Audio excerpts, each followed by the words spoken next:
What's up, tribe? Pop quiz.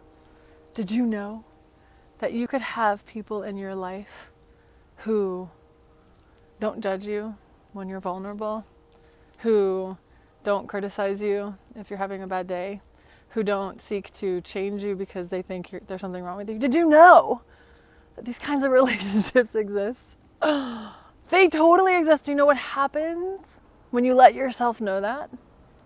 Number one, you start to seal any kind of boundary issues that you might have, which welcomed people into your life who didn't honor, love, and respect you.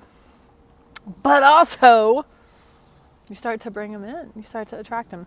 And when we have these levels of quality relationships where we can just put everything that is true for us, embarrassments, shames, fears, celebrations, whatever, that when you start to live in the knowing that this is all perfectly fine, you start to attract these people, and then you start to dissolve shame. You start to dissolve false personas. You start to dissolve any kind of limiting beliefs.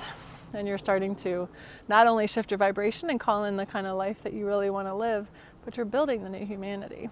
So if you're thinking back to relationships where you were vulnerable and you shared something and this person started treating you differently, or they looked at you differently, or they stopped respecting you, or they may even cut you out of their life because they saw a side of you that they didn't like, consider them a gift and a teacher, because they got themselves out of the way. They were clogging up your field of what you know to be true, which is that love-based connections are your birthright. And that's part of living a life that feels yummy, is to live with relationships that feel nourishing and supportive and unconditional. Because if there's conditions, my friends, it's not love.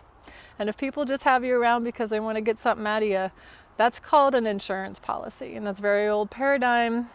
Shit like that not only has never really been a quality way to connect, but it's going to fade, it's going to crash fast and hard. I've already had to purge a few people from my life because I realized, I'm a means to your end, aren't I? And it feels so good when you do that, because you know why? Because you're healing your relationship to yourself. And that's the only relationship that matters. And as soon as you live in a life where you've been honoring and loving yourself, you start to bring in people who do as well. It always starts inside, you guys. Take the steps, build your boundaries, and bring in your tribe. They're waiting for you.